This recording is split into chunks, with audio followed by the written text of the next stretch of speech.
नमस्कार बच्चों, स्वागत है आप सभी का रिजल्ट गुरु के यूट्यूब चैनल पर, जहां होने वाली है आपकी आज की क्लास हिंदी व्याकरण के लिए। तो जल्दी से आ जाएंगे बच्चों आप सभी।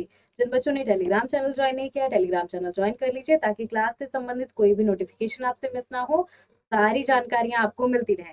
रोज वही बात कही जाती है, जो बच्चे नए हैं उनके लिए है, जो बच्चे पुराने हैं उन्होंने तो ज्वाइन कर ही लिया होगा। अच्छा चलिए, प्रश्नोत्तरी की शुरुआत होती है। निम्नलिखित में से बताइए कि पूछा गया है, निम्नलिखित में से कौन से शब्द में उपसर्ग भी है और संधि भी है। कौन से शब्द में उपसर्ग का भी प्रयोग हुआ है और संधि का भी प्रयोग हुआ है। अभीष्ट में, अभिमत में, अभिनय में या फिर अभिनव में कहाँ पर प्रयोग हुआ है संधि का भी और उपसर्ग का भी, दोनों का भी। अच्छा, आपको पता है उपसर्ग क्या होते हैं? उपसर्ग अर्थात शब्दांश। उपसर्ग और प्रत्यय दोनों क्या है? शब्दांश हैं। लेकिन लगेंगे कहाँ? यही परिवर्तित होता रहता है। किसके आधार पर? आपके शब्द के आधार पर। अच्छा, मूल शब्द के आगे प्रयोग हो सकते हैं, मूल शब्द के पीछे प्रयोग हो सकते हैं। अगर प्रयोग हो मूल शब्द के आगे तब क्या कहलाएंगे? तब उपसर्ग कहलाएंगे। मूल शब्द के पीछे प्रयोग हो तब कहलाएंगे प्रत्यय। अब देखेंगे अभीष्ट, अभिमत, अभिनय और अभिनव, इसमें से कौन से शब्द में आपकी संधि भी है और उपसर्ग भी है। उपसर्ग में सीधे सीधे दो शब्दों का योग हो जाता है। अच्छा, शब्द भी कैसे है? पहला आपका शब्दांश है, दूसरा मूल शब्द है। संधि में बच्चों क्या देखने को मिलेगा? संधि में आपको एक शब्द का, एक शब्द तो होगा ही, अर्थात जो आपको प्राप्त हो रहा है अंत में शब्द, वो कैसा है? संधि वाला शब्द है। लेकिन वो बना किससे है? दो वर्णों के मेल से। अच्छा, ये दो वर्णों का मेल संधि तो बनाता है। दो वर्णों के मेल से क्या बना? संधि बनी। लेकिन इन्हीं दो वर्णों का मेल, मात्र क और ख का मेल ही संधि नहीं बनाएगा। संधि का मेल भी कैसे होगा? दो शब्दों के दो वर्णों का मेल, पहले शब्द का अंतिम वर्ण, दूसरे शब्द का प्रथम वर्ण, यही दोनों मिलते हैं तब होती है आपकी संधि। तो बताएंगे दो वर्णों का मेल कैसे संधि बनाता है। इसी प्रकार से कि पहले शब्द का अंतिम वर्ण मिल जाए, दूसरे शब्द का प्रथम। तो अभिमत में आपको पता है अभिधन मत क्या बनाएगा? अभी क्या है? शब्दांश है। ऐसे ही तीनों ही शब्दों में अभिधन नए, अभिधन नव क्या बनाता है? अभी जुड़कर ही, अभी शब्दांश जुड़कर ही नए नए शब्द की, नए नए अर्थ की कृति कर रहा है। अब आते हैं अभीष्ट शब्द पे। अभीष्ट शब्द देखें तो अभीष्ट कैसे बना है? अभी तो है लेकिन अभी धन इष्ट, यही क्या बनाता है? अभीष्ट बनाता है। अच्छा, दोनों का योग हुआ तो छोटी ई का योग होगा छोटी ई से, प्राप्ति किसकी होगी? प्राप्ति होगी बड़ी ई की। और ये कौन सी संधि में होता है? तो ये है आपकी दीर्घ संधि। भूलेंगे नहीं, दीर्घ संधि में ही बच्चों आपने क्या देखा है? छोटी ई का मेल होता है बड़ी ई से। तो आपका कौन सा आंसर सही होगा? आपका कौन सा आंसर सही है? ए सही होगा। सब में ही अभी शब्दांश जुड़ा है, लेकिन आपके ए वाले ऑप्शन में, ये ऑप्शन में ही आपको क्या देखने को मिलेगा? ये ऑप्शन में आपको देखने को मिलेगा कि अभिधन इष्ट है। आपका दूसरा वाला जो शब्द है उसके वर्ण जुड़े हुए हैं अभी में। आपकी जो बड़ी वाली मात्रा है वहां पर दो वर्ण है। अच्छा, निम्न में से पूछा गया है किस शब्द में उपसर्ग नहीं लगा हुआ है। निम्न में से कौन से शब्द में उपसर्ग नहीं लगा है? उपसर्ग अर्थात क्या? शब्दांश जो लगा हो मूल शब्द से पहले। ये है आपका सूत्र। बार बार बच्चों सूत्र क्यों लिखा जाता है? अगर परिभाषा बताई जाएगी, परिभाषा कठिन हो सकती है, अगर सूत्र भी याद कर लेंगे तो भी काम चल जाएगा। शब्दांश जुड़ा है मूल शब्द से पहले, क्या होगा? ये उपसर्ग कहाँ नहीं लगा है? अधिशासी में, प्रशंसा में, विनाश में, प्रत्याशा में। अच्छा, आपको पता है विनाश भी उपसर्ग लगा है। प्रत्याशा, प्रतिधन आशा ही क्या बनाता है? प्रत्याशा बनाता है। किसका योग हुआ है? ई का योग हो जाए किसी भी विजातीय स्वर से, जहां भी आपका विजातीय स्वर आ जाएगा वहां पर ई क्या बन जाएगा? आपका य बन जाएगा। अगर उ होता तो उ क्या बन जाता? व बन जाता। री होता तो र बन जाता। ये आपने पढ़ा कहाँ पर है? तो यण संधि का सूत्र है ये। अब विनाश की बात की जा रही है। विनाश आपको पता है वी जुड़कर बना है। क्या प्रशंसा शब्द प्र जुड़कर बनेगा? शंसा कोई शब्द नहीं होता, शंसा कोई मूल शब्द नहीं है, आपको ध्यान देना है। उपसर्ग जिन शब्दों से जुड़ते हैं उनका निश्चित अर्थ निकलता है। अधिशासी, अधिधन शासी, अधिशासी बनाएगा। अधि भी आपका उपसर्ग है तो बी ऑप्शन सही होगा। नहीं पूछा जा रहा था बच्चों, बी ऑप्शन सही होगा। अच्छा, क्रय शब्द में कौन सा उपसर्ग लगने से उसका अर्थ विपरीत हो जाएगा? ये प्रश्न पूछा जा चुका है पहले भी, इसे गलत नहीं करेंगे। क्रय क्या होता है? खरीदना। अब इसी क्रय शब्द में अगर जुड़ जाए कोई उपसर्ग तब बताएंगे उसका अर्थ विपरीत कब होगा। अन जुड़ जाए अनक्रय हो जाए, आक्रय हो जाए, प्रक्रय हो जाए या विक्रय हो जाए। अच्छा, अंत वाला ही ठीक लग रहा है, क्यों ठीक लग रहा है? क्योंकि विधन क्रय क्या बनाएगा? विक्रय बनाएगा। अब विक्रय ही क्या होता है? आपने क्रय विक्रय पढ़े होंगे गणित में। क्रय का क्या मतलब है? खरीदना। विक्रय का क्या मतलब होता है? बेचना। चलिए अगले प्रश्न पर चलेंगे। संस्कृति का विशेषण पूछा है। अच्छा, संस्कृति का विशेषण पूछा है। विशेषण आपको पता है, संज्ञा या सर्वनाम की विशेषता बताने वाले शब्द ही क्या कहलाते हैं? विशेषण कहलाते हैं। अब बताएंगे कि संस्कृति में कौन सा विशेषण है। संज्ञा सर्वनाम की विशेषता बताने वाले शब्द, यही क्या कहलाते हैं? आपके विशेषण कहलाते हैं। अच्छा, विशेष्य क्या होता है? जिनकी विशेषता बताई जा रही है। अगर राधा के रूप की तुलना की गई है चांद से, तो राधा क्या है? राधा आपका विशेष्य बनेगा। कभी भी तुलना की जाए, राधा का मुंह या राधा का मुख है चंद्रमा के समान, तो राधा का मुख, मुख क्या बनेगा? मुख ही आपका उपमान बनेगा। जब आप उपमेय और उपमान पढ़ते हैं कहाँ पर? तुलना में, उपमा अलंकार में। तो उपमेय क्या होगा? जिसकी तुलना की जा रही है। जिससे तुलना की जा रही है वो क्या होगा? आपका उपमान होगा। जिससे तुलना की जा रही है वो होगा उपमेय। अच्छा, संस्कृति का विशेषण क्या बनेगा? तो सांस्कृतिक ही संस्कृति का सही विशेषण है। सांस्कृतिक सही शब्द नहीं है, संस्कृत सही शब्द है, भाषा के लिए प्रयोग किया जाता है। अच्छा, संस्कृत में भी आपको दो रूप देखने को मिलते हैं, वैदिक और लौकिक। भाषा विकास में आपने क्या देखा है? वैदिक संस्कृत है, लौकिक संस्कृत है। इसके अलावा आप क्या पढ़ते हैं फिर? पाली, प्राकृत, अपभ्रंश, कहीं कहीं पुरानी हिंदी देखने को मिलता है, नहीं तो आप सीधे सीधे हिंदी भी पढ़ते हैं। अब संस्कृत, ये भी गलत शब्द है, आपका बी और डी तो गलत शब्द था। इनमें से एक क्रिया विशेषण है। अच्छा, इनमें से एक शब्द आपकी क्रिया की विशेषता बता रहा है, बताएंगे कौन सा? वह धीरे से बोलता है, वह काला कुत्ता है, रमेश तेज धावक है, सत्यवाणी सुंदर होती है। विशेषण आपको हर वाक्य में मिल रहा है, लेकिन क्रिया विशेषण की बात की गई थी। क्रिया विशेषण क्या होता है? जो क्रिया की विशेषता बताए। तो वह धीरे से बोलता है, धीरे से बोलने की विशेषता है। अच्छा, जिन शब्दों के अंत में आपको ना मिले, क्रिया का सबसे सही उदाहरण क्या होता है? जिन शब्दों के अंत में आपको ना मिल जाए। कैसे? खाना, पीना, चलना, सोना, सभी क्या है? आपकी क्रियाएं हैं। तो क्रिया जानने की एक सही विधि क्या है? जिन शब्दों के अंत में आपको ना लगकर मिलता है। खाना, पीना, चलना, सोना। अच्छा, ये परिवर्तित भी होता है, खाता है, सोता है, रोता है, चलता है। रोना भी क्रिया है, ध्यान देंगे। अच्छा, वह धीरे से बोलता है, बोलने की विशेषता बताई जा रही है, वह की विशेषता नहीं है। तो जहां पर आपकी क्रिया की विशेषता बताई जाए वही क्रिया विशेषण होगा। आपका ए ऑप्शन सही है। अच्छा, वह काला कुत्ता है, काला विशेषता तो है लेकिन कुत्ते की विशेषता है, तो क्रिया की विशेषता नहीं है। रमेश तेज धावक है, धावक कौन? रमेश। धावक की विशेषता बताई गई है। अगर लिखा होता रमेश तेज चलता है, रमेश तेज दौड़ता है, तब आपकी क्रिया की विशेषता होती, लेकिन लिखा है रमेश तेज धावक है, वास्तव में फिर धावक की विशेषता है। तो आपकी संज्ञा या सर्वनाम की विशेषता। वापस से ये कौन सी विशेषता हो जाएगी? आपका सामान्य विशेषण हो जाएगा। अब सत्य वाणी सुंदर होती है, वाणी की विशेषता बताई गई, वाणी के बारे में ही बताया जा रहा था। डी ऑप्शन भी गलत होगा। अच्छा, मानक हिंदी से क्या तात्पर्य है? आप सभी जानते हैं मानक हिंदी क्या होती है, बताएंगे मानक हिंदी से क्या तात्पर्य है। साहित्यिक रूप में हिंदी का स्वीकार्य रूप कहलाता है मानक हिंदी। केवल लिखने पढ़ने की हिंदी को हिंदी कहा जाता है मानक हिंदी, या फिर साधारण बोलचाल की हिंदी को आप कहते हैं मानक हिंदी। मध्यकालीन साहित्यिक पुस्तकों की हिंदी कहलाती है मानक हिंदी। बताएंगे कौन सी हिंदी कहलाती है मानक हिंदी? आप सभी ने पढ़ा होगा, मानक हिंदी किसे कहा जाता है?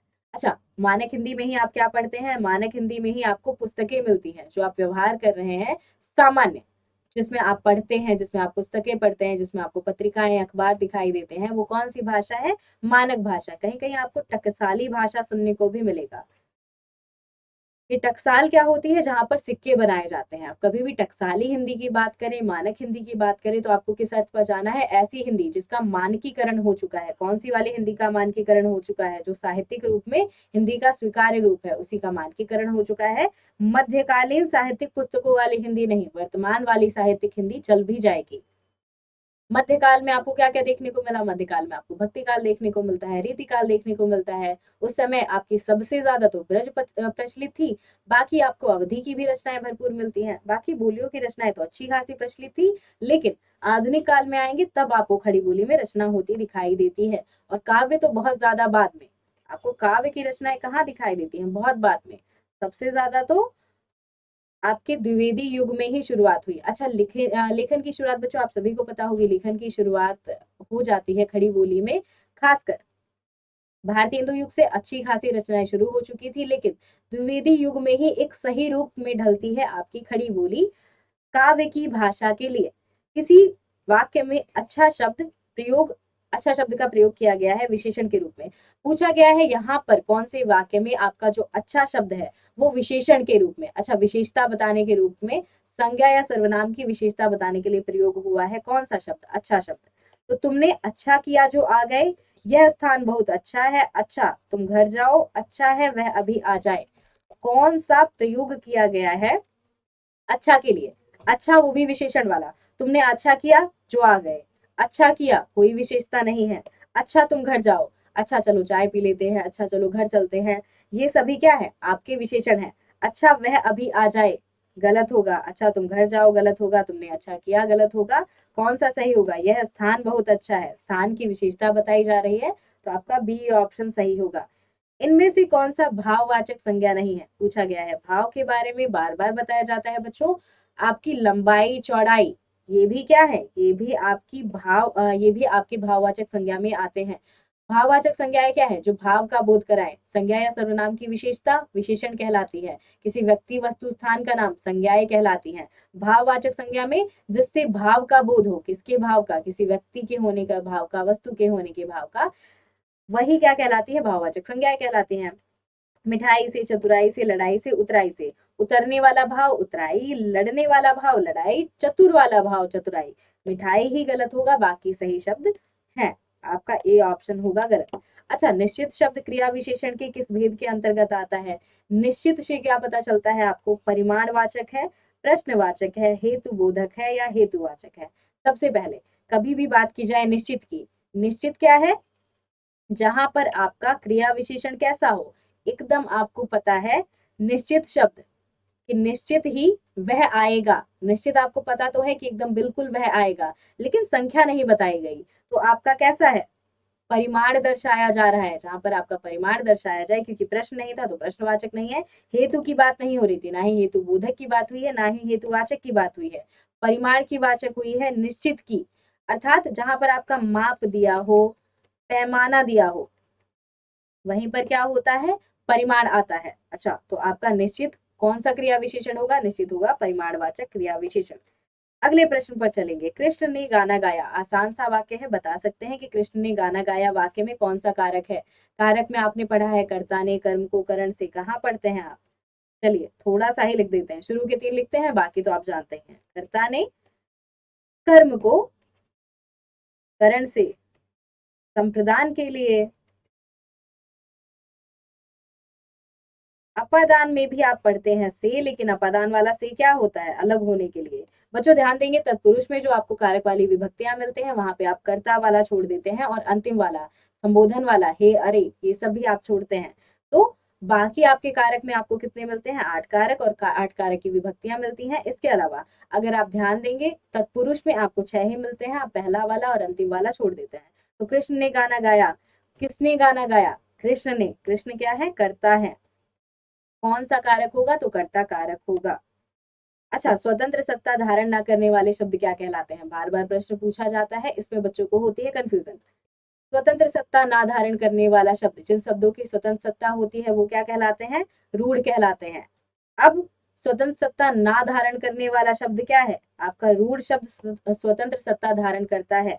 केला शब्द लीजिए, फल शब्द लें, आम शब्द लें, सभी शब्दों की क्या है? अपनी सत्ता होती है। योग रूढ़ शब्दों की भी अपनी सत्ता होती है, क्योंकि 2 शब्दों के योग से तीसरा अर्थ निकलता है, इसीलिए इनकी भी अपनी सत्ता होती है। लेकिन यौगिक शब्दों की अपनी सत्ता नहीं होती, ये 2 शब्दों के योग से बनते हैं। अगर एक भी शब्द हटा तो निश्चित अर्थ नहीं निकल पाएगा। योग रूढ़ शब्दों में क्या है? तीसरा अर्थ तो वैसी का वैसा ही बना हुआ है। तो योग रूढ़ शब्दों की अपनी सत्ता होती है। आपका सी ऑप्शन गलत होगा। पत्र में अपने से बड़े के लिए आप कौन से संबोधन का प्रयोग करते हैं? प्रिय का प्रयोग, श्रद्धेय का प्रयोग, चिरंजीवी का या आयुष्मान का? आसान सा प्रश्न है, 2 ऑप्शन तो आपके आशीर्वाद हो जाते हैं। आशीर्वाद बच्चों आपको पता होगा अपने से छोटे को दिया जाता है, तो बताएंगे पत्र में अपने से बड़े व्यक्ति के लिए आप कैसे संबोधन का प्रयोग करते हैं? प्रिय का प्रयोग आप किसके लिए करते हैं? जिनसे आपका प्रेम संबंध हो, जैसे प्रिय बहन, प्रिय भाई। इसके अलावा चिरंजीवी रहो, आयुष्मान रहो, अपने से छोटे के लिए, जिनको आप आशीर्वाद दे रहे हैं उनके लिए चिरंजीवी और आयुष्मान का प्रयोग करते हैं। श्रद्धेय का प्रयोग ही किसके लिए करते हैं? जो आपसे बड़ा है। तो आपका बी ऑप्शन होगा सही। अच्छा, पत्र में अपरिचितों को संबोधित करने के लिए कैसे शब्द प्रयोग किए जाते हैं? आपके जो पत्र हैं उसमें अपरिचितों को संबोधित करने के लिए कैसे शब्दों का प्रयोग किया जाता है? महोदय, आदरणीय, श्रीमान या फिर इनमें से कोई नहीं। आदरणीय आपको पता है, जिनके बारे में आपको जानकारी है, जो क्या है, आपके आदर देने योग्य है, उन्हीं के लिए आप आदरणीय का प्रयोग करते हैं। तो आदरणीय तो एकदम ही गलत होगा। श्रीमान में, श्रीमान आपने किसके लिए प्रयोग किया होगा? विद्यालय में आपने लिखा होगा श्रीमान प्राध्यापक, तो श्रीमान का प्रयोग भी आप उनके लिए करते हैं जो आपके परिचित हैं, भले ही आपके रिश्तेदार ना हो, लेकिन श्रीमान का प्रयोग भी परिचितों के लिए होता है। महोदय का प्रयोग नहीं होता है परिचितों के लिए। तो पूछा गया था अपरिचितों के लिए पत्र में कौन से शब्द का प्रयोग होता है? तो महोदय का प्रयोग होता है। आपका ए आंसर होगा सही। इनमें से पूछा जा रहा है व्यक्तिवाचक संज्ञा कौन सी है? माफी बच्चों, इनमें से पूछा गया है कि व्यक्तिवाचक संज्ञा कौन सी है? ऐसी संज्ञाएं जो व्यक्ति होने का बोध कराएं। आपको पता है व्यक्तिवाचक संज्ञा में आपने क्या पढ़ा है? व्यक्ति के नाम का बोध कराने वाली संज्ञाएं ही क्या कहलाती हैं? जो संज्ञा व्यक्ति के नाम होने का बोध कराए वही कहलाती है व्यक्तिवाचक संज्ञा। राम, श्याम, राधा, सीता, क्या संज्ञाएं हैं ये आपकी है व्यक्तिवाचक संज्ञाएं। मांडवी, घरेलू, भला, स्वतंत्र। आपको पता है स्वतंत्र, भला, घरेलू तीनों ही गलत होगा, मांडवी सही होगा। अच्छा, मांडवी नाम किसका था? बार बार बताया जाता है बच्चों, भारत लिखा जा रहा है, भरत लिखना होगा। भरत की पत्नी का नाम ही था मांडवी। भरत की पत्नी थी मांडवी। अच्छा, जिंदा शब्द क्या है? बताएंगे कि जिंदा शब्द क्या है? अव्यय है, संज्ञा है, विशेषण है या फिर सर्वनाम है? जिंदा शब्द, जिंदा शब्द में क्या ध्यान देने की जरूरत है बच्चों? आपका जिंदा शब्द क्या होगा? अव्यय नहीं होगा, क्योंकि जिंदा परिवर्तित होता है। अव्यय वे शब्द हैं, अव्यय अर्थात अविकारी, जो परिवर्तित होते रहते हैं। संज्ञा भी नहीं होगा, सर्वनाम भी नहीं होगा। संज्ञा में आपको नाम मिलते हैं, सर्वनाम संज्ञा के स्थान पर प्रयोग होने वाले शब्द होते हैं। जिंदा है आपका विशेषण। सी ऑप्शन होगा सही। इनमें से पूछा जा रहा है अव्यय कौन सा है? अच्छा, अब बात आई अव्यय की। अव्यय अर्थात जो परिवर्तित नहीं हो सकते, बाकी शब्द परिवर्तित हो सकते हैं, अव्यय शब्द परिवर्तित नहीं हो सकते। बताएंगे कौन सा है अव्यय?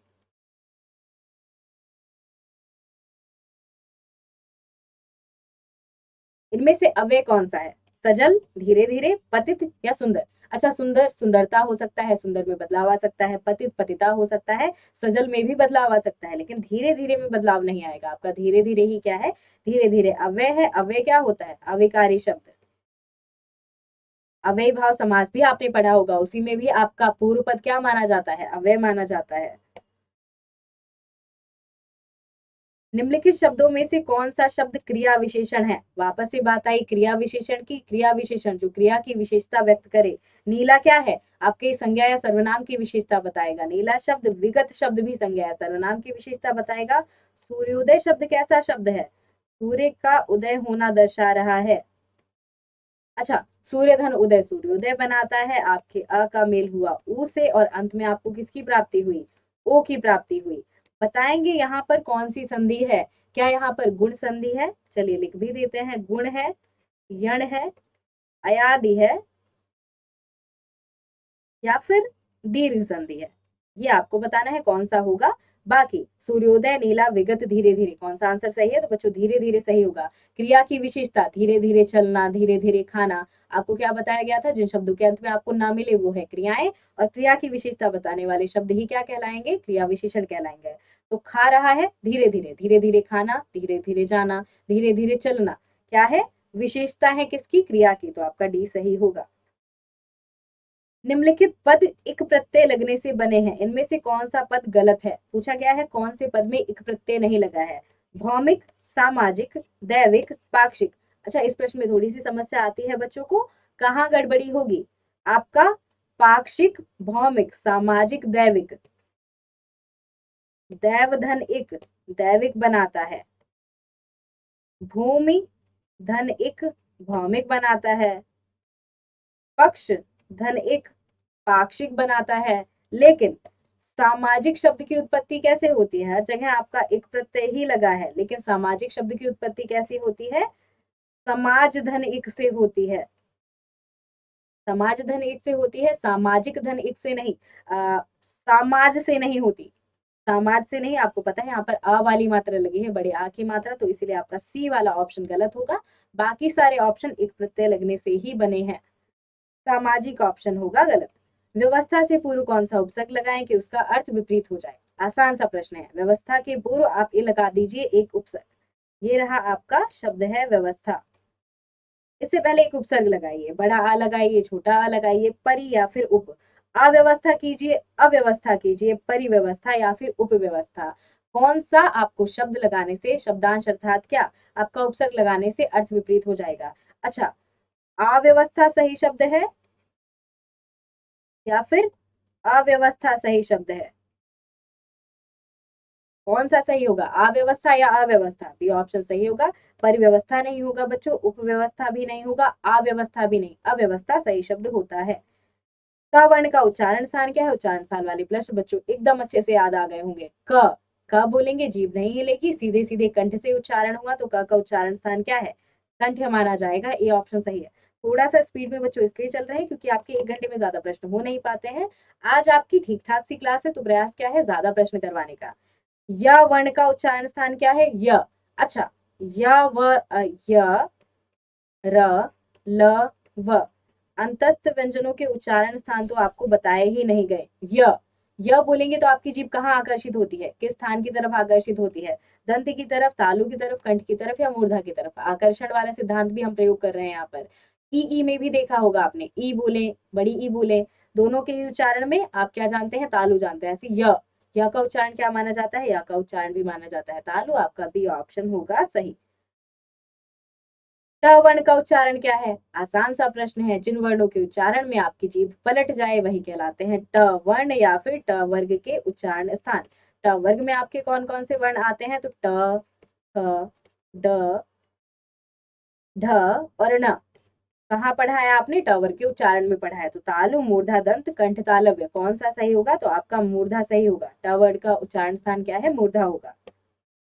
निम्नलिखित में से विशेषण बताना है। भलाई, मिठास, थोड़ा, व्याकरण। व्याकरण पता है एकदम ही गलत होगा। बाकियों में से बताएं कि विशेषण कौन सा है। आपको पता है मिठास, थोड़ा, भलाई। अच्छा, भलाई क्या है? भलाई शब्द ठीक होगा, मिठाई शब्द ठीक होगा, थोड़ा भी आपको पता है, थोड़ा तो नहीं होगा। मिठास शब्द क्या है? किसकी विशेषता बता रहा है? मिठास शब्द मिठाई की विशेषता बता रहा है। भलाई क्या है? जहां पर आपका ई लग जाए, ई लगने से क्या आपको विशेषण की प्राप्ति होगी? ई आपका क्या परिवर्तित कराता है? ई आपका भाव दर्शाता है। तो बी ऑप्शन सही होगा, भलाई ऑप्शन होगा गलत। चलिए, भारतीय शब्द का बहुवचन पूछा गया है। भारतीय होगा, भारतीयों होगा, भारतीयों होगा या फिर भारतीयों होगा? कौन सा सही होगा? ये आपके शब्द शुद्धि वाले प्रश्न में मान लीजिए, हो सकता है शब्द शुद्धि में पूछा है कि भारतीयों सही कैसे लिखा जाता है। इसके अलावा बच्चों आप लिखकर दिखाएंगे उज्जवल। चलिए, सही से ही लिख दिया जाए। उज्जवल सही से लिखकर भेजिए, अहिल्या सही से लिखकर भेजिए। अहिल्या सही से लिखकर भेजेंगे, उज्जवल सही से लिखकर भेजेंगे। इसके अलावा बच्चों आपको लिखकर भेजने हैं 2 और शब्द। अहिल्या, यहाँ पर कर देते हैं पूरा ही ज। अब सही से आप सही करके भेजें। उज्जवल, अहिल्या। आपका चिन्ह, क्या चिन्ह सही है? चिन्ह शब्द लिखा। इसके अलावा एक शब्द देते हैं आपको, आशीर्वाद। बताएंगे इन शब्दों का सही वाला रूप। 4 शब्द दिए गए हैं, चारों के आपको बताने हैं सही रूप कौन से होंगे। चारों आपके गलत हैं, चारों का सही रूप लिखकर बताएंगे। भारतीय, इसका बहुवचन क्या होगा? भारतीयों होगा। कौन सा बहुवचन सही होगा? बी सही होगा, बाकी सारे ऑप्शन होंगे गलत। लक्ष्मण एक कुशल कार्यकर्ता है, इसमें पूछा गया है विशेषण बताइए। लक्ष्मण कैसा कार्य करता है? कुशल कार्य करता है।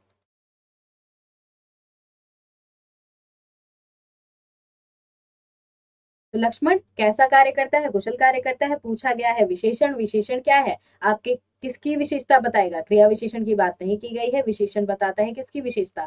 संज्ञा या सर्वनाम की। तो लक्ष्मण की विशेषता बताने वाला शब्द क्या है? कुशल है। कौन सी विशेषता होगी? सी सही होगा। अगले प्रश्न पर चले। अच्छा, हिंदी भाषा की लिपि क्या है? हिंदी भाषा की लिपि प्राकृत होगी, देवनागरी होगी, पाली होगी, इनमें से कोई नहीं होगी। प्राकृत आपको पता है बच्चों गलत होता है, पाली भी गलत है। हिंदी की लिपि क्या है? देवनागरी है। अनुच्छेद 343 में आपको इसका वर्णन भी मिलता है कि हिंदी भाषा की लिपि क्या होगी? लिपि देवनागरी होगी। भाषा आपकी राजभाषा हिंदी मानी जाएगी और अंक कौन से माने जाएंगे, ये अंग्रेजी वाले जो आप लिखते हैं, यही रहेगा अंकों का मानकीय रूप। अच्छा, इसके अलावा आपकी ये देवनागरी लिपि का विकास कहाँ से होता है, तो ब्राह्मी लिपि से होता है देवनागरी लिपि का विकास।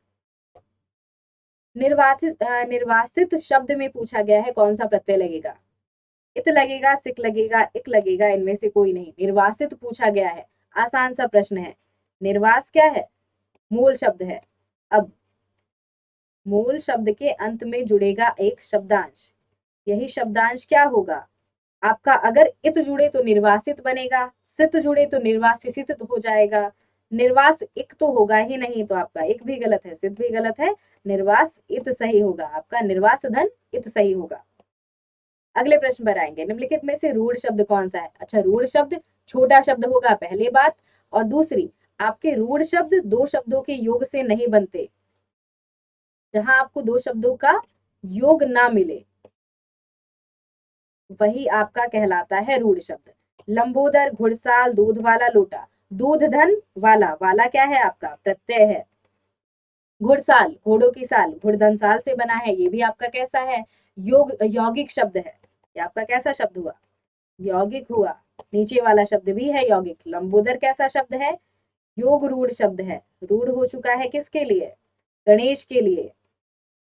डी ही कैसा शब्द है, डी अर्थात लोटा, यही आपका रूढ़ शब्द है, तो डी आंसर होगा सही। अच्छा, निम्न में से जातिवाचक संज्ञा कौन सी है, कैलाश, काशी, गंगा, नदी, कौन सी संज्ञा है जातिवाचक, कैलाश, काशी, गंगा, नदी। अच्छा, जातिवाचक संज्ञा से क्या अभिप्राय है, जो शब्द किसी जाति का भेद कराए, किसी भी वस्तु व्यक्ति के जाति का भेद कराने वाली संज्ञाएं क्या कहलाती है, जातिवाचक संज्ञाएं कहलाती हैं। कैलाश क्या है, इकलौता है, कैलाश पहाड़ इकलौता है। काशी भी इकलौती है, गंगा नदी भी इकलौती है, लेकिन नदियों के माध्यम से ही आपको किसका भेद होता है, नदी की जाति का। यमुना क्या है, यमुना नदी है, नील नदी है, ऐसे ही गंगा नदी है, सभी क्या है, जातियों का भेद कराने वाला शब्द है नदी, तो आपका डी ऑप्शन होगा सही। अच्छा, इनमें से संयुक्त व्यंजन पूछा गया है, संयुक्त व्यंजन हमने बहुत अच्छे से पढ़े थे। ऐसे व्यंजन जो किससे बने हैं, संयुक्त व्यंजन से, ऐसे व्यंजन जो किससे निर्मित हुए हैं, संयुक्त होकर निर्मित हुए हैं दो व्यंजनों से, आपका श्र, त्र और ज्ञ, ज और य का योग क्या बनाता है, ज्ञ बनाता है। त्र, त और र का योग, श, क और श का योग। अगर बाद में आप सभी वर्णों के नीचे हलंत लगाएंगे तो अ अलग से लिखना पड़ेगा, आपका सी ऑप्शन होगा बच्चों सही। अच्छा, निम्नलिखित में से कौन सा अंतस्थ वर्ण का उदाहरण है, पूछा गया है इनमें से कौन सा आपके अंतस्थ वर्ण का उदाहरण है, बताएंगे।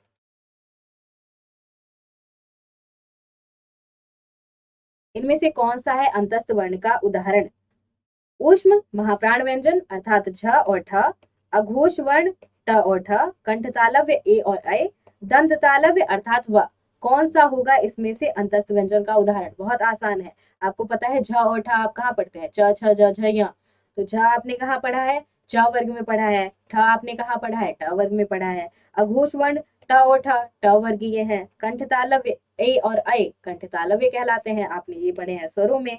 लेकिन अंतस्थ की बात की गई थी, आपने य, र, ल और व कहाँ पढ़े हैं, अंतस्थ में पढ़े हैं, तो आपका दंत और तालव्य व, यही क्या माना जाता है, आपका अंतस्थ व्यंजन माना जाता है, डी सही होगा।